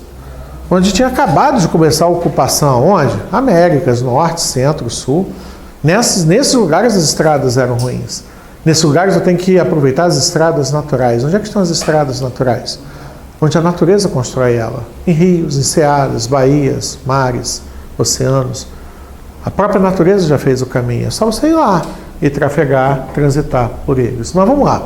Na Europa, onde as estradas eram boas, a navegação a vapor progrediu mais lentamente do que na América. Logo, na América as estradas eram piores. Devido às características inovadoras da navegação a vapor, todo o processo de adequação e aceitação desse novo tipo de navio demorou a ser aceito e empregado. E, claro, houve um progresso longo desde os primeiros navios mercantes fluviais até os navios belgas oceanos. Do começo ao fim da aceitação da adequação ao processo. Surgiu primeiro no navio mercante fluvial e, por último, no navio de guerra oceânico. Tudo bem? Segue. Qual foi a primeira linha regular de navegação estabelecida a vapor? Caramba! O texto acabou de te dizer que ela será onde? Na América. Em que tipo de ambiente na América? Nenhum rio. A dica está dada. Quem leu e viu a dica já pegou a ideia e seguiu. Foi estabelecida entre Paris e Londres. Entre Paris e Londres você trafega por qual rio? Nenhum. Você atravessa o canal, você atravessa o Mar do Norte. Já começou mal, né? E está na América? Está na Europa. Está na Europa. Então parece que essa não seria uma boa para a gente. Foi estabelecida entre Paris e Londres e teve no cargueiro Bolton o primeiro a realizar a travessia do Canal da Mancha. Ué, não foi o Clermont? Ali e tal, o primeiro a fazer algo assim, né? Bom, vamos ver aí. B, foi no Rio Sena. Opa, Rio Sena, Rio, né? Talvez, quem sabe. Né? Rio Sena, onde é que fica o Rio Sena? Na Europa. Né? Entre Toulon e Paris. Meu Deus, Toulon está lá no mar, Paris está lá dentro do rio. Como é que você conseguiu conectar uma coisa com a outra? Mas vamos tentar. Em menos de um ano já transportava 100 passageiros diariamente entre essas cidades. Não vai conseguir fazer isso em tão curto prazo de tempo. Bom, por iniciativa de um comerciante baiano, né, de ascendência inglesa no Brasil, Felisberto Caldeira Brandt, foi estabelecido entre Salvador e Feira de Santana. Oi? Alguém baiano aí me ajuda? Como é que você vai de Salvador a Feira de Santana de navio? Meio complicado, né? Uma linha regular de cargas que percorria parte do Rio São Francisco. Nem passa lá, para com isso. Tenta Delta. Iniciado em 1803, mas paralisado por causa das guerras napoleônicas, foi o Great Britain, o primeiro navio a realizar regularmente uma rota comercial entre os portos de Londres e Antuérpia. Antuérpia na Bélgica. Londres, mas aí é no mar e está na Europa. Não está, digamos assim, favorável à nossa situação. No entanto, no Rio Hudson, pode ser? Onde é que fica o Rio Hudson? Na América do Norte, Estados Unidos. Entre Nova York e Albany. Opa! Só seguir o Rio Hudson, tu liga Albany a Nova York. Realizado pelo transporte de passageiros, Clermont, em 1807. Tá mais para esse daí. Porque é no Rio, é na América. Já começa bem. Tá? Então, se eu tivesse que chutar aqui agora, o texto mesmo já te disse onde chutar. Wagner, na prova não cai tão fácil assim. Olha que eu te mostro questões da tua prova que vinha dizendo no texto, falando de leite, queria que você respondesse que era leite. Teve questão que mostrava setas apontando para a ilha de Midway e a resposta era ilha de Midway. Tinha um desenho com setas apontando para a ilha de Midway, e a pergunta era onde, e era só escrever Midway. Só se cair agora as questões de RM2 para vocês. O que é o 7 de setembro? Te juro, está lá na prova da RM2. O que é o 7 de setembro? E era só marcar, é o dia da independência. Teve gente que errou. Sempre tem. Deve ser isso, né? Igual alguém mais cedo aqui falou, eu achei que tinha uma pegadinha. Literalmente, né? Foi Pegadinha. Aí vai que, né? Porra. Não é? Sem comentários. Marina desesperada. Digamos que você, para ser hoje praça RM2, você não tem que saber que o 7 de setembro é o dia da independência. Nem que o 11 de junho é o dia da Batalha Naval de Riachuelo. Então, tá bom, segue o baile. Em janeiro de 1815, Lord Kitchener, em contato com o Lord Almirante Winston Churchill, deliberaram sobre as estratégias anfíbias inglesas e sobre a questão da frente oriental da Primeira Guerra Mundial, objetivando uma ação naval que cortaria as comunicações da Turquia com o leste e permitia explorar a vantagem do poder naval britânico até então negligenciado naquela guerra. O domínio sobre Istambul, além de obturar o Império Turco-Otomano, abria um corredor pelo rio Danúbio, levando até o coração do Império Austro-Húngaro. Ambas as consequências seriam, do verbo não foi, excelente para os intentos da Tríplice Entente. Qual foi o resultado dessa campanha? Primeiro, falou, até agora só deu uma data. Essa data tá certa? É 1915. 1915, não? Questão anulada. Não estava lendo. Questão anulada. Tá. Não. Bom, se isso ocorre na prova mesmo, a questão está anulada. Tá. Mas é 1915. Desculpa aí que agora, quando eu... Aí, ao mesmo tempo, alguém falou aí, essa data tá certa? Putz, cara, tu lê, tu vê, tu revê, tu reolha e não consegue às vezes acontecer. Isso daí me perdoem, tá? A responsabilidade é minha. E no simulado eu vou pedir ao curso que dê o ponto para todo mundo dessa questão por uma questão de justiça. Tá bom? Já não está reprovado? Olha.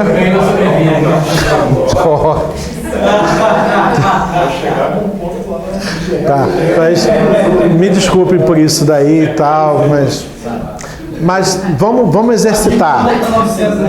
Vamos exercitar, tá? Então o correto ali deveria estar 1915 e falando de Tríplice Entente, você naturalmente sabe que a gente está falando da Primeira Guerra Mundial. Né? E aí, claro, está envolvendo o Winston Churchill. Aqui o Winston Churchill aparece o nome dele mais para vocês para a Segunda Guerra Mundial, como primeiro-ministro inglês. Mas ele é o almirante que vai fazer a tal da campanha de Galípoli, ou o desastre dos Dardanelos. Era a campanha de Galípoli se tivesse dado certo. Mas como tu já sabe que não tinha um fuzileiro decente a bordo, tipo o padrão hoje do fuzileiro naval brasileiro, né? E aí, por não ter o que aconteceu com a campanha de Galípoli? Fracassou. Tá? Então, a campanha de Galípoli, após ter preliminarmente bombardeado a região, acabou suspensa, após diversos afundamentos de navios provocados por uma barreira recém-lançada de minas no Estreito de Dardanelos. Você já sabe que é em Galípoli, já sabe que é dos Dardanelos e que deu ruim. Pô, Wagner, mas eu não lembrava desse negócio das minas, eu não lembrava de nada disso. Beleza, mas você já sabe que está falando da Primeira Guerra Mundial, que a questão dos Dardanelos, Galípoli em 1815 envolve Winston Churchill. Tudo bem? Então tá com cheiro de que é essa daqui. Para isso é só você eliminar as outras. Né? Pô, Wagner, mas essa eu não sabia se estava certa. Mas a partir do momento em que você tiver certeza que as outras 4 estão erradas, a que você está na dúvida é a certa. Vamos lá? Os sucessos britânicos podem ser creditados às operações bem planejadas pelo almirantado em Londres. Não falou de onde, claro que tem que estar referenciado àquele momento ali. Mesmo longe de suas bases logísticas, os navios ingleses cobraram um preço alto. Isso daqui, olha, O que esse Hélio veio fazer aqui, eu não sei. Pô, também passou isso despercebido, mas um preço alto aos portos, base de navios turcos no Mar de Mármara? Não, ao contrário. Os ingleses é que pagaram esse preço, e não o pessoal lá da região que se lascou. Né? Então você já sabe que a letra Bravo está errada. O desastre dos Dardanelos, como ficou conhecida essa operação naval, sim. Fracassou, sim. Devido à incapacidade dos navios russos. Tinha russo na história? Mas os russos não estavam na Tríplice Aliança? Só não tinha navio russo na Tríplice Aliança. Onde é que estavam os navios russos em Não tinha. Por quê? Perderam lá para os japoneses. Porque os japoneses destruiu tudo. As bases, os navios, detonou tudo na guerra russo-japonesa. Então a guerra russo-japonesa tem apenas 10 anos. Pô, em 10 anos já teve muita marinha por aí que se recuperou muito rápido. Mas a Rússia, no meio da confusão toda, que inclusive vai levar até a crise que derruba a monarquia e tudo mais em 17, não. Aquela Rússia não tinha condições de recriar uma marinha de guerra na altura dos problemas econômicos e políticos que ela vivia naqueles primeiros anos, principalmente depois da derrota para o Japão. Um país tão pequeno derrotou um país imenso de 2 continentes, né, que vai da Europa à Ásia e já foi da Europa até a América, né? Então, que ia da Europa à Ásia naquele momento ali. Né? Então, não. Sem o apoio russo, pô, acabou de falar que o russo não está lá, então esquece o russo, troca, né? Vamos tentar aí, tá, vai para ECO. Caberia a marinha francesa, inglês, francês, está mais perto, vamos tentar. O desembarque anfíbio de tropas russa de novo, arrego. Então, com certeza, se não for a ECO, é a Alfa que vai estar ali.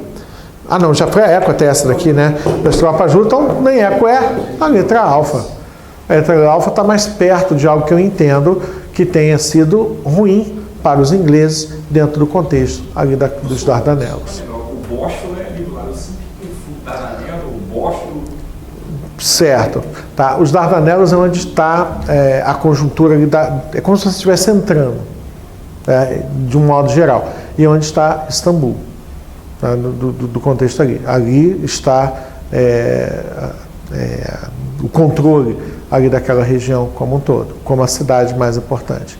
Mas o estreito estratégico maior é o primeiro, de quem vem do mar Egeu, entrando no mar de Mármara. Ali está o Bósforo. Legal? Bom, segue. Deu para perceber essa daqui? E aí vamos para a penúltima, né, desse simulado aí. O livro... desculpa. O livro Marinha do Brasil, uma síntese histórica, explica que os instrumentos militares são os que implicam em uso de força ou ameaça de uso, tanto com perigo quanto em violência declarada, exceto no caso dos denominados instrumentos militares emergentes. Quando você usa o termo emergente, é para algo velho ou novo? Novo. É algo que está em crescimento ou que está em declínio? Em crescimento. O que você diria hoje que é algo que está em crescimento, que seja novo, que esteja sendo desenvolvido, que esteja cada vez se tornando mais uma verdade? Tudo que é alta tecnologia. Míssil supersônico, submarino nuclear, tudo, drones, tudo isso daí, né, você vê que é o que há de mais atual das tecnologias, portanto é o que está mais emergente. Né? Bom, meios militares emergentes são cada vez mais usados. Quais são os instrumentos militares emergentes? São os instrumentos com energia nuclear? Pode ser. Tanto para uso motriz como balístico. O balístico é a grande novidade? É isso daí? Ou a gente pensa mais nessa questão nuclear para o emprego motriz? Para dar propulsão, para dar movimento, energia ali. Tá? De um modo geral, o uso balístico, o uso de mísseis nucleares é algo até reprovável, né? Não é a ideia, a não ser, claro, né, você seja um grande controlador, como é o caso de Rússia, Estados Unidos, Inglaterra, França, não sei o que, de querer usar esse tipo de material a modo de controlar os intentos de outros. Ou quando você vê do outro lado, quando você vê países do Oriente Médio, ou você vê a Coreia do Norte, né, num suposto processo de proteção, como até discuti em sala com vocês. Hoje em dia se fala cada vez mais em desenvolver armas, mas é apenas para a defesa. É o mecanismo de defesa. Quem cuida dos militares no Brasil? É o Ministério da Defesa. Então, sempre usa essa expressão defesa como sendo uma argumentação pacífica de um processo militar. Para disfarçar a questão bélica, a questão belicosa, a questão da guerra, você emprega o termo pacífico de defesa, proteção. Você vai estar sempre usando desses argumentos aí, né? É o emprego de armas sônicas e hipersônicas explosivas, né? Vai estar ali. Emergentes são os instrumentos incendiários, a laser, direto ou indireto, nesse caso para marcação de alvos e mira das armas, né? E vai estar as outras opções aqui, né? Pulando para eco, são os que provocam menos danos e mortes, como armas de calibres menores, né? Ou são os que não empregam força, como ações de tecnologia da informação que podem agir sem deixar vestígios. O que é o mais moderno de tudo isso que a gente discutiu aqui? É você ser capaz de anular o teu inimigo sem precisar dar um tiro sequer, usando só da questão da tecnologia, né, da informação, dos hackers, de tudo isso que vai ter. Então essa é a tecnologia mais emergente que existe para dano, para criar problemas no meu opositor. Vai de encontro aqui no uso da comunicação, né? Sim. E como hoje, a partir da Primeira Guerra Mundial, quando você usa um hacker seu para afetar um outro país, sistemas de outros países, que pode ser as empresas civis, que produzem, que a gente está crescendo muito isso, né? O uso de empresas civis dentro do ambiente militar, produzindo e controlando os sistemas militares, sendo os controladores mesmo, os profissionais que manejam aquela tecnologia, né, dos equipamentos e materiais que estão ali, né, com relação a isso. Você não precisa estar lá. Você pode estar aqui no Brasil afetando alguém no Oriente Médio, afetando alguém na China, ou como eles fazem. Está em algum lugar que você não sabe onde, e faz de conta que está aqui no Brasil agindo lá fora. Ainda tem isso, né? For rastreado, chega até um ponto que ele nunca esteve lá, né? O sinal partiu de um lugar que nunca existiu, ou que ele nunca esteve ali naquele ponto. Então isso é o que há de mais atual, mais emergente, né? nesse conceito. Tudo bem? Guardamos isso? Tá. E a última aqui, né? 15 de novembro, vamos à República. 15 de novembro de 1889, a República foi proclamada no Brasil como um movimento pacífico. No entanto, os anos que seguiram foram conturbados, fruto das incertezas geradas pela transição abrupta do regime de poder, e mergulhou o país num período turbulento e violento que durou décadas. A República contrastou com o Império. A figura de Pedro II era aglutinadora e centralizadora. A figura de Deodoro, do Marechal Deodoro da Fonseca, primeiro presidente do Brasil, apesar de ser um militar valoroso, respeitado, herói da Guerra do Paraguai, e era o militar mais velho, mais antigo do Brasil, era inexperiente politicamente. E pela idade, né, pelos problemas de saúde gerados pela idade, debilitado fisicamente. Aqui. Então muitos olhavam para Deodoro e viam um velho cansado, um velho doente, um velho problemático. E quando ele foi para o lado da política, ninguém enxergou um político nele. Ele era um cara austero, bruto, grosseiro, né? E a política pede alguém que tenha tato, que tenha articulação, que tenha jogo de palavras e conversas, um toma lá da cá. O militar não aceita muito bem essa situação. Certo está certo, errado está errado. Mas se você conseguir fazer um meio certo para corrigir um meio errado, não, o militar não aceita isso. A política aceita. Na verdade, a política aceita até às vezes fazer um errado para consertar um certo. Ali, né? Mas para isso estava certo, por que tinha que consertar? E errando para consertar, a política tem dessas coisas. Por isso que a gente não está na política, né? Devido às instabilidades brasileiras, Brasil e Argentina tiveram uma querela, uma pequena discussão. Querela é aquele farelo de grãos, de milho, não sei o quê, né? Aquilo é uma querela. Então, quando alguém fala, teve uma coisa boba aqui, pequena e tal, é uma querela, né? Territorial no final do século XIX, que ficou conhecida como questão platina. Não. Questão de Palmas. Sim. Guerra de Contestados. Não. Guerra das Missões? Não. Causa platina? Não. É a questão de Palmas aqui. Mas, independente de só o nome já ajudar a gente, questão platina. Tivemos alguma questão platina? Várias.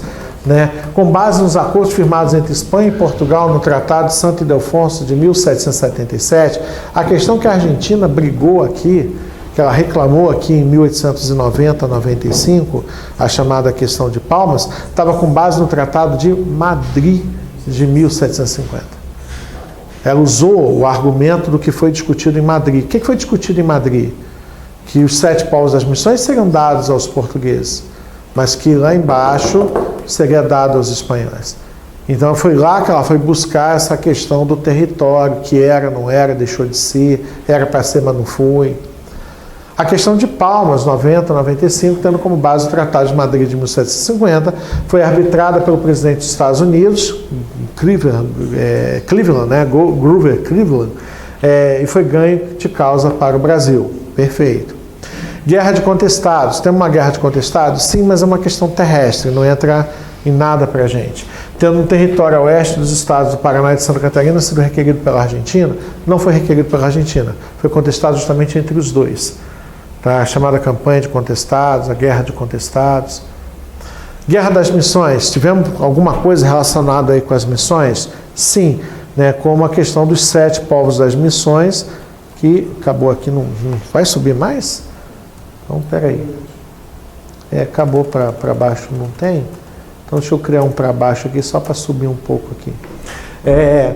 Guerra das Missões, temos um território chamado Território das Missões, 7 povos das Missões do lado do Brasil, mais os 8 que ficaram do lado espanhol, que hoje estão na Argentina e Paraguai, né? Acho que tem um no Uruguai, não, é na Argentina e no Paraguai só. Sendo reclamado pela Argentina a devolução do território a oeste do Rio Grande do Sul, chamado de 7 povos das Missões. Não foi por causa disso daqui. E causa platina. Tivemos causas platinas, todas aqui envolvem a região platina, é uma causa platina, né? Pois envolveu discussões diplomáticas e ações de demarcações de terras entre Brasil, Argentina, Paraguai e Uruguai, com reminiscências da Guerra do Paraguai e supostas perdas da Argentina para o Brasil. Não houve perdas da Argentina para o Brasil durante esse conflito. Então não há o que reclamar, questionar. Pelo contrário, até o Tratado de 1º de maio de 1865, o Tratado da Tríplice Aliança, previa, inclusive, que nem Brasil nem Argentina poderia tomar pedaços do Paraguai. Nem muito menos controlar o Paraguai ao fim da guerra. Justamente para que não houvesse benefício entre Brasil e Argentina, que eram parceiros, amigos, pelo não mútuo. Né? Estavam ali meio que forçadamente nessa parceria, nessa condição aí. Fechou também essa? Tranquilo? Bom, então está encerrado aí o nosso 9º simulacro. Não, perdão, calma. Sim. A questão está correta aí atrás, porque habilitada pelo presidente dos Estados Unidos, mas também tinha um político brasileiro também. Tem que ter. Porque a questão poderia vencer, né, a questão do presidente dos Estados Unidos e colocar o político brasileiro, né? Mas aí sairia dessa questão, porque do mesmo jeito que tinha um representante brasileiro, o Barão do Rio Branco, né, tinha também um representante argentino para discutir essas questões. E aí o presidente dos Estados Unidos interferiu em favor do Brasil, a Argentina recuou naquele momento ali. No caso, seria o representante brasileiro e seria citado o nome político. Então, mas aí não tem porquê, a não ser que ele fosse da Marinha. Ou se a Marinha tivesse feito isso, aí poderia ser, mas não foi. Rio Branco, Barão do Rio Branco, que vai ser responsável por essa contenda aí. Mas nem precisa vir com ele. o árbitro, quem deu a mediação, é o presidente dos Estados Unidos. Do mesmo jeito que na questão entre Brasil e Inglaterra, o árbitro foi o rei da Bélgica, né? Quando ele interviu naquela questão, Christie, em favor do Brasil. Tinha representante brasileiro? Tinha. Tinha um conselheiro Saraiva, né, na época lá, tomando frentes, né, tomando as questões em prol do Brasil. Então não, mas não aparecem eles não, vai aparecer realmente o mais antigo que estava responsável ali pela mediação, pela contenda. Legal? Segue? Segue nada, acabou? Então, obrigado aí por terem participado então do nosso 9º simulado. Se ainda ficou alguma dúvida, alguma coisa, estou sempre à disposição de vocês para tirar. E obrigado por estarem presentes, que aí nesse caso ajuda na discussão, aquece. É muito chato, só eu e a câmera para corrigir um simulado, eu fico sem o outro lado da questão, tá bom? Obrigado, bons estudos a todos e até o nosso próximo encontro aí.